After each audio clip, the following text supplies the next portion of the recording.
25절부터 36절까지 한 절 한 절 교독하겠습니다. 제가 한 절, 여러분이 한 절, 36절은 다 함께 읽겠습니다. 요셉이 바로에게 아뢰되 바로의 꿈은 하나라. 하나님이 그가 하실 일을 바로에게 보이심이니이다.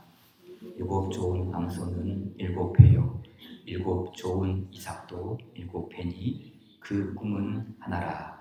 그 후에 올라온 파리하고 흉한 7소는 7년이요 동풍에 말라 속이 빈 7 이삭도 7해 흉년이니 하나님이 그가 하실 일을 바로에게 보이신다 함이 이것이라. 온 애굽 땅에 7해 큰 풍년이 있겠고 후에 7해 흉년이 들므로 애굽 땅에 있던 풍년을 다 잊어버리게 되고 이 땅이 기근으로 망하리니 후에 든 그 흉년이 너무 심함으로 이전 풍년을 이 땅에서 기억하지 못하게 되리이다. 하나님이 이 일을 정하셨습니다. 하나님이 속히 행하시니 이제 바로께서는 명철하고 지혜 있는 사람을 택하여 애굽 땅을 다스리게 하시고 바로께서는 또 이같이 행하사 나라 안에 감독관들을 두어 그 7해 풍년에 애굽 땅의 5분의 1을 거두되 그들로 장차 올 풍년의 모든 곡물을 거두고 그 곡물을 바로의 손에 돌려 양식을 위하여 각 성읍에 쌓아두게 하소서. 이와 같이 그 곡물을 이 땅에 저장하여 애굽 땅에 임할 7해 흉년에 대비하시면 땅이 이 흉년으로 말미암아 망하지 아니하리이다. 아멘. 네, 우리나라의 현재 분위기라 할까요? 분위기가 좋습니다. 거의 지금 코로나19가 끝난 것과 같은 그런 상황인 것 같습니다. 이번 주간에 이제 저희 가정도 야외로 또 전주 할머니 집으로 이렇게 이동을 하였습니다. 고속도로, 일반 도로 할 것 없이 얼마나 많은 사람들이 자유를 찾아 밖으로 나왔는지 모릅니다. 교통시간이 평소보다 2배 가까이, 가는 길도 2배, 오는 길도 2배, 오랫동안 운전하는 게 참 힘들었습니다. 그만큼 이렇게 이 집에만 있던 사람들이 밖으로 나오는 것이죠.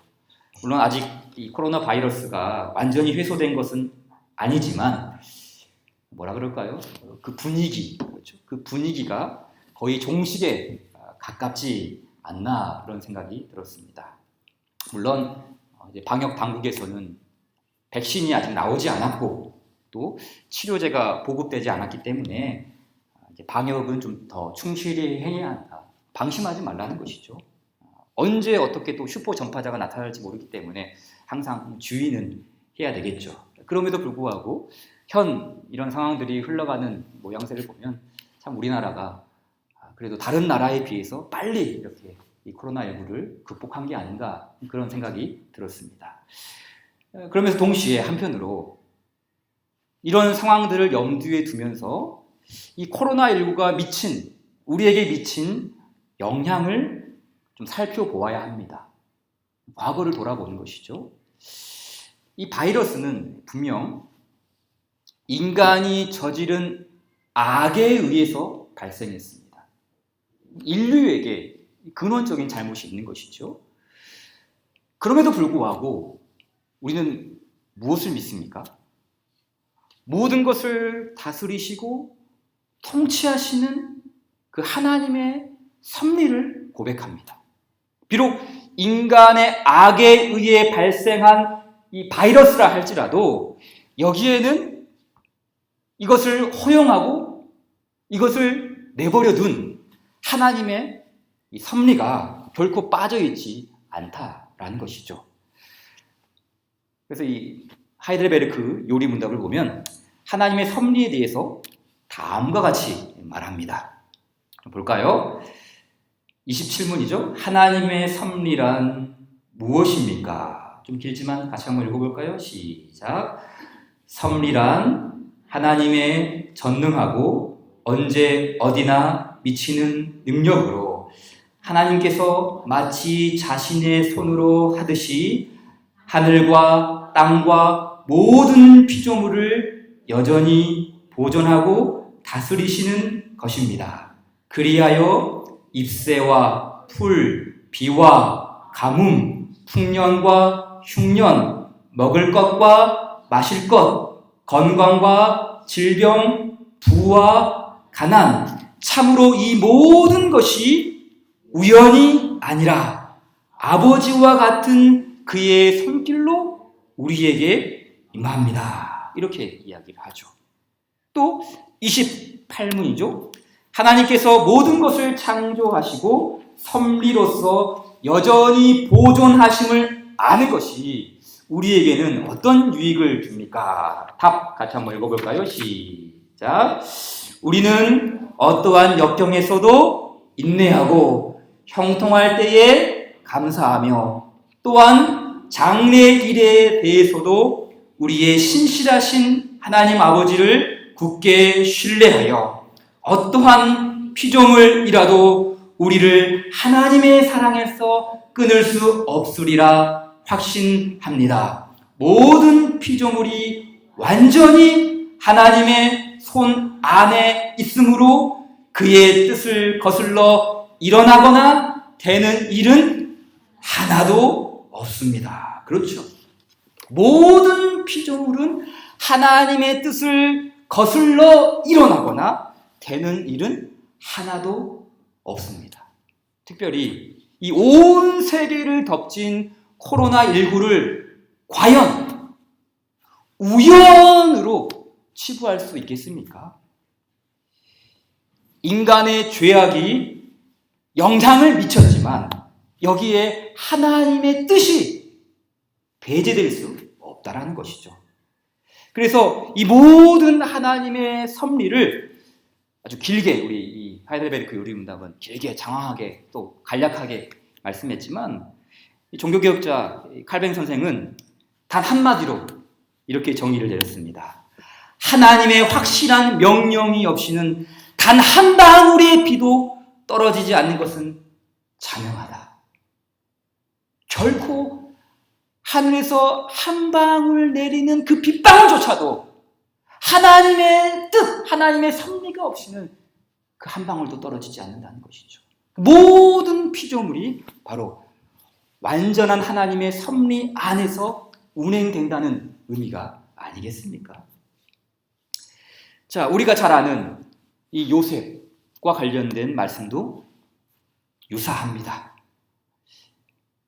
요셉은 밉상이었죠. 그는 고자질쟁이였어요. 형들의 잘못을 아버지께 일러 바치는 그런 밉상이었습니다. 또 요셉의 형들은 그 막내 아우를 미워했죠. 그래서 인간의 악이 작동하여서 요셉은 노예로 팔리게 됩니다. 그렇죠. 분명히 인간의 악이 작동을 한 거예요. 그러나 이 모든 과정을 그때는 알 수 없었지만 창세기 50장에 이르게 되니 고개를 끄덕이게 되죠. 이 모든 것은 하나님의 선하신 섭리 가운데 있었구나.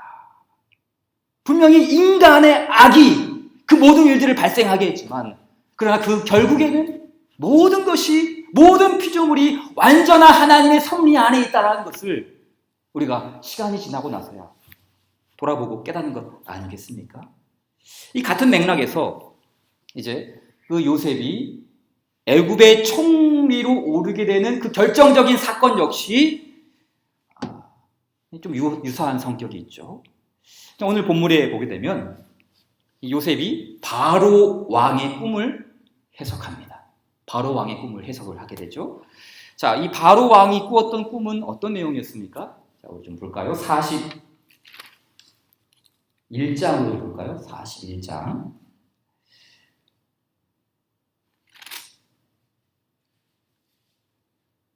41장 1절부터 7절까지를 좀 보십시오. 제가 읽겠습니다.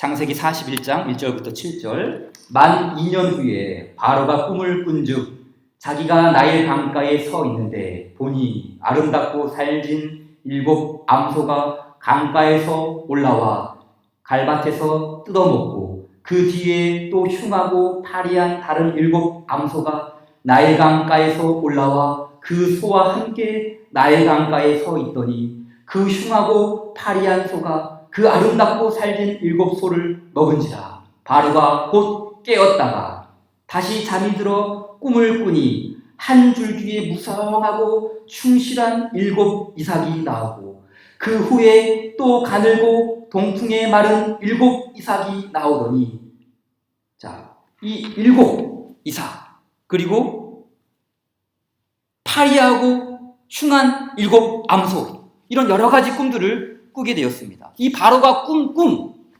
우리가 흔히 말하는 개꿈은 아니었습니다. 그냥 지나칠 수 있었던 꿈은 아니었던 것이죠.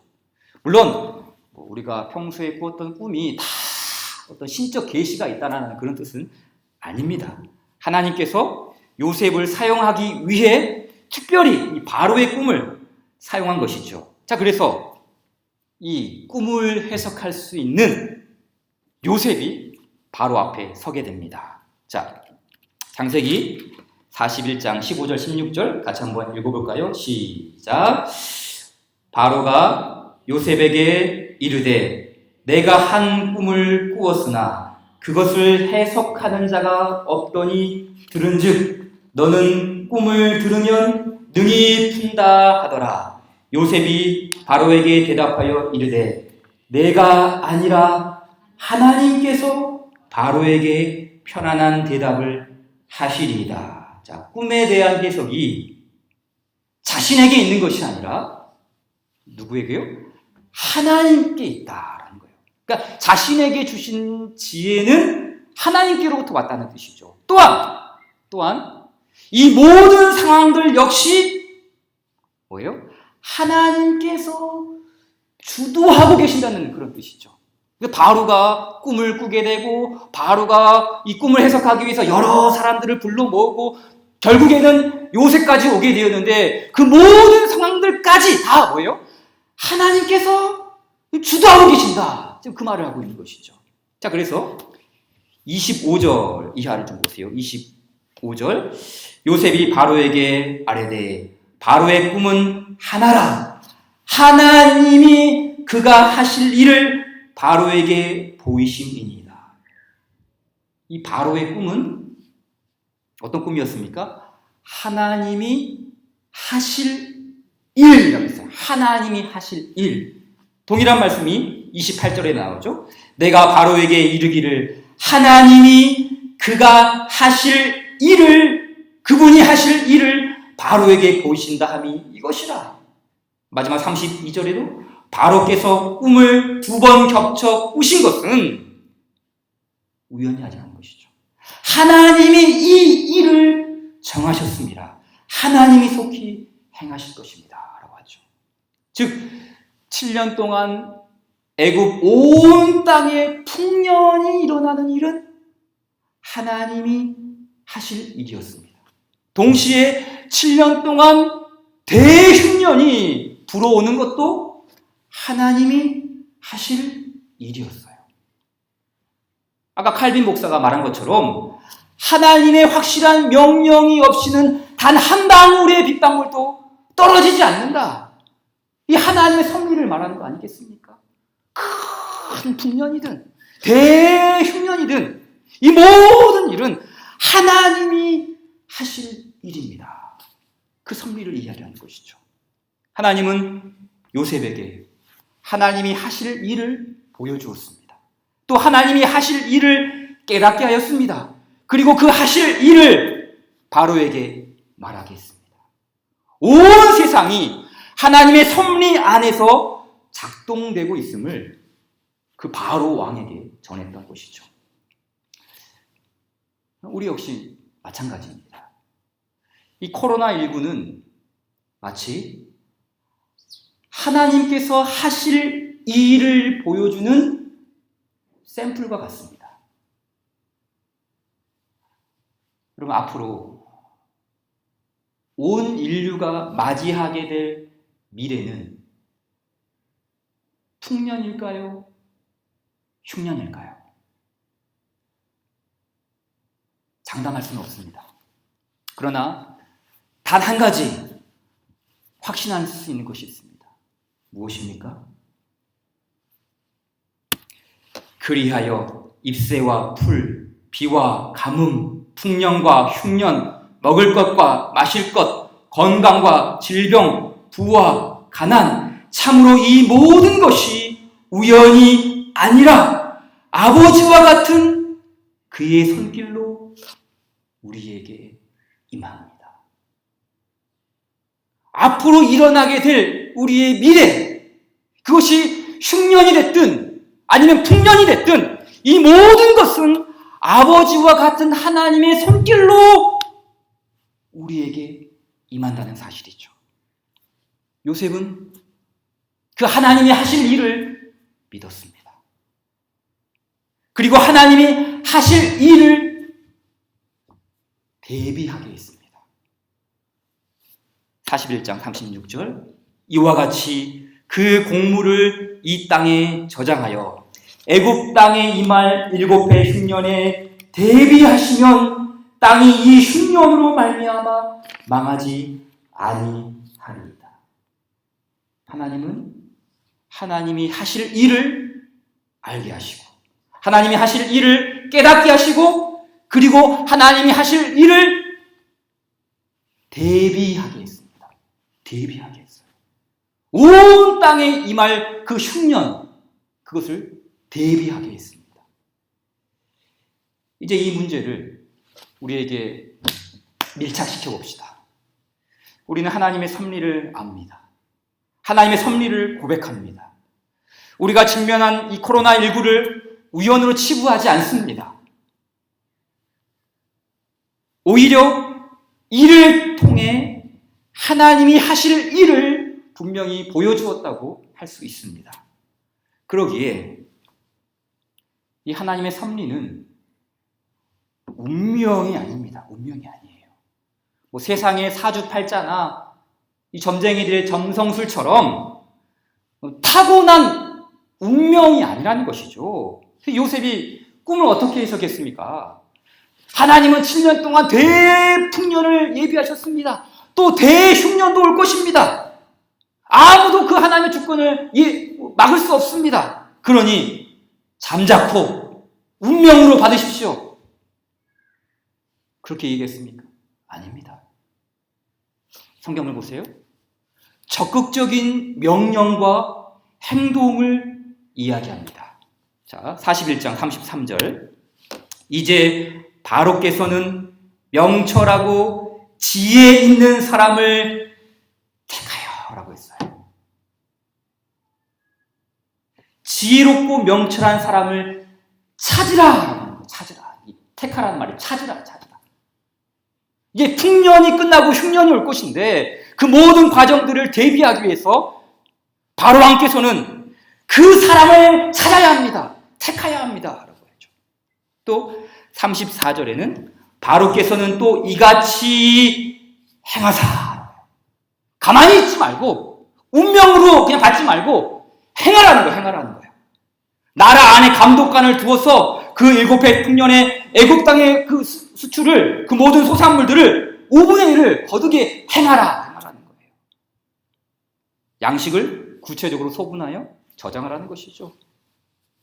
또 36절 마지막 뭐라 그럽니까? 이와 같이 그 공물을 이 땅에 저장하여 애굽 땅에 임할 7해 흉년에 대비하시면 땅이 이 흉년으로 말미암아 망하지 아니하리이다. 망하지 않게 하옵소서라고 합니다. 36절의 마지막 단어예요. 망하지 않게 하소서, 망하지 않게 하소서.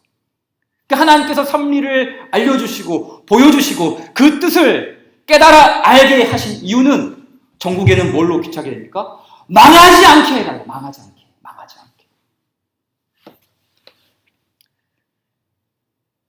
여러분, 온 인류가 이 코로나 바이러스를 경험하게 되자 지금 준비하고 있어요. 대비를 하고 있죠. 뭐 치료제를 개발할 뿐만 아니라 앞으로 더 큰 바이러스가 올 것을 또 염두에 두고 있습니다. 그래서 모든 나라가 협력해서 그 인류의 흉년을 대비하고 있지 않겠습니까? 이와 꼭 같이 교회 역시 흉년을 대비해야 합니다. 코로나19는 맛보기 불과합니다. 그나마 우리나라는 참 단시간에 극복할 수 있어서 감사하죠. 그러나 장래에는 더 큰 인류의 흉년이 찾아올 수 있어요. 우리 시대에 나타날 수도 있고 우리 후손들의 시대에는 이건 더 확실합니다. 결코 우리 인류의 미래가 낙관적이지 않다는 것이죠. 무엇보다 우리는 교회 안에 찾아오는 그 믿음의 흉년, 신앙의 흉년을 대비해야 합니다. 그럼 어떻게 대비할 수 있을까요? 정답은 없습니다. 우리의 힘으로는 막연합니다. 오로지 하나님의 은혜만이 하나님의 집인 교회를 세워가는 줄 믿습니다. 처음에 보았던 그 교리 문답의 고백처럼 우리는 어떠한 역경에서도 인내하고 형통할 때에 감사하며, 이 부분이죠. 또한 장래 일에 대해서도 우리의 신실하신 하나님 아버지를 굳게 신뢰하여 어떠한 피조물이라도 우리를 하나님의 사랑에서 끊을 수 없으리라 확신합니다. 바로 이 은혜만이 장래의 일에 대해서도 가슴 벅찬 확신을 주지 않겠습니까? 그러므로 우리에게는 믿음이 필요합니다. 불신앙을 이기는 것은 다른 것이 아닙니다. 신앙입니다. 믿음의 흉년을 극복하는 것은 다른 게 아닙니다. 믿음의 부요함입니다. 요한일서 5장 4절 말씀이죠. 무릇 하나님께로부터 난 자마다 세상을 이기느니라. 세상을 이기는 승리는 이것이니 우리의 믿음이니라. 믿음의 흉년은 오로지 믿음으로만 극복할 수 있어요. 이것이 하나님께서 우리에게 주신 정답이죠. 하이델베르크 요리문답 또 하나를 보겠습니다. 26문이죠. 전능하신 성부 하나님, 천지의 창조주를 나는 믿사오며 라고 고백할 때 당신은 무엇을 믿습니까? 이 사도신경의 첫 번째 항목이죠. 당신은 무엇을 믿습니까? 하나님을 믿는다고 할 때, 천지를 창조하신 하나님을 고백한다 할 때 우리는 무엇을 믿고 있습니까? 자, 답 좀 깁니다. 쭉 한번 읽어볼까요? 시작.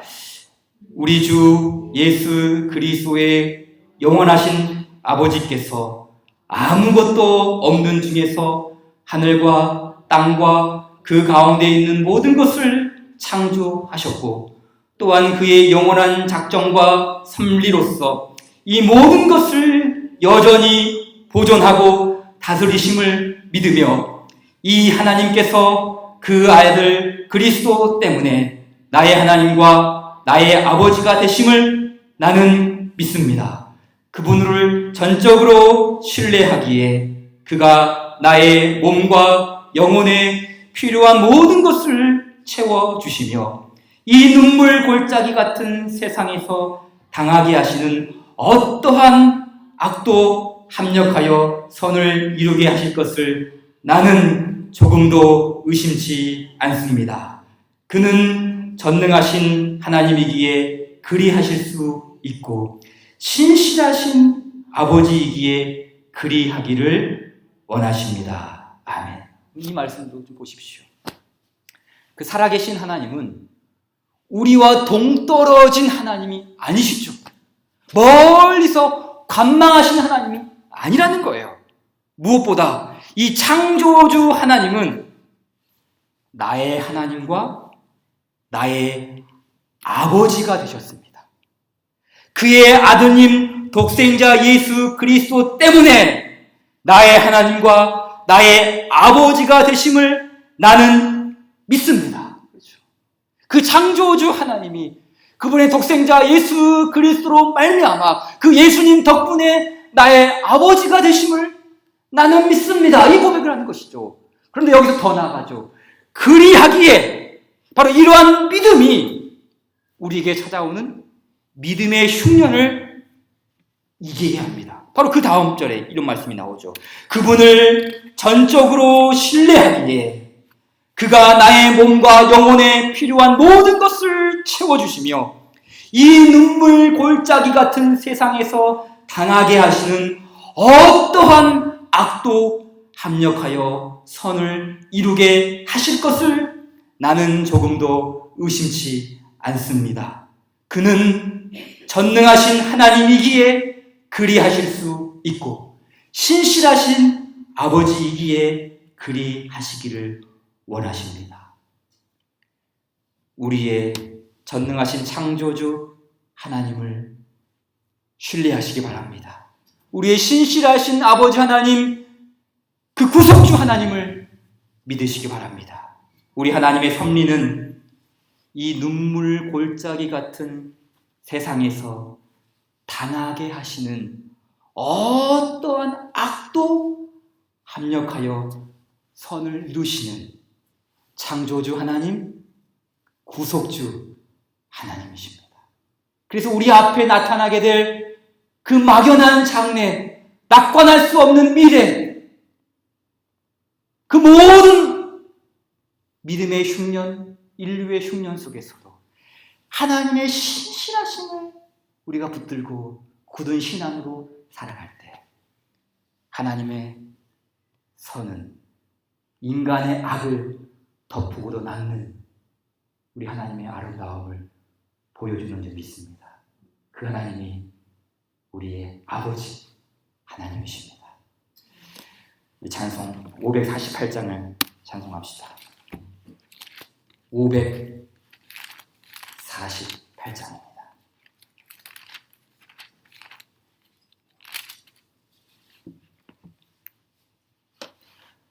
날 구속하시 주께 엎드려 그 크신 은혜 찬송합니다. 내 연약함을 긍휼히 보사 근심과 걱정 맡아주소서.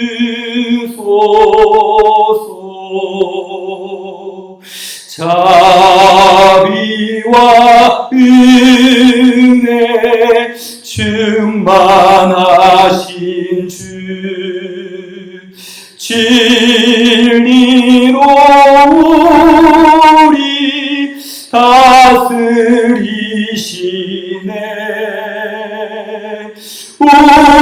우리의 마음 방황할 때에 갈 길을 비춰 인도하소서. 주님은 우리 생명이시며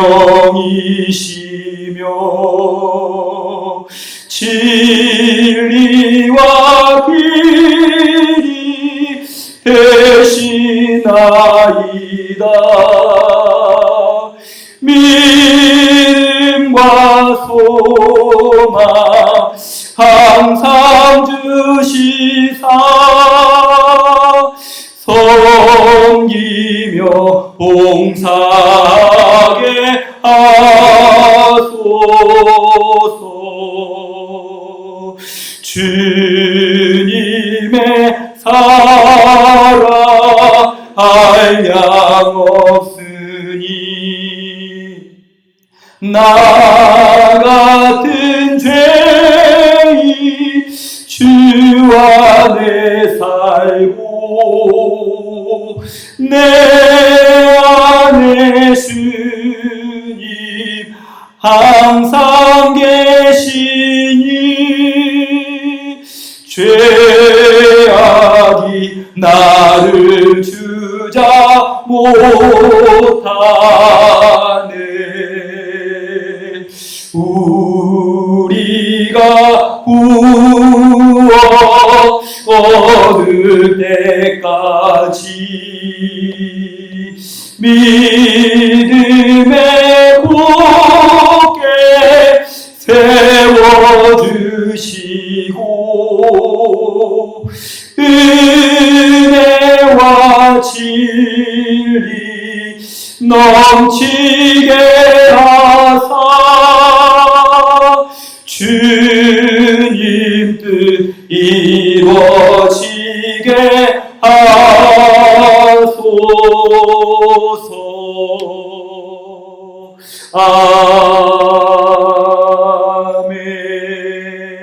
아멘.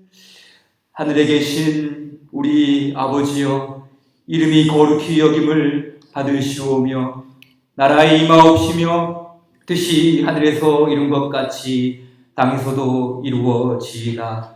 오늘날 우리에게 일용할 양식을 주옵시고 우리가 우리에게 죄 지은 자를 사하여 준 것 같이 우리 죄를 사하여 주옵시고 우리를 시험에 들게 하지 마옵시고 다만 악에서 구하옵소서. 대개 나라와 권세와 영광이 아버지께 영원히 있사옵나이다. 아멘.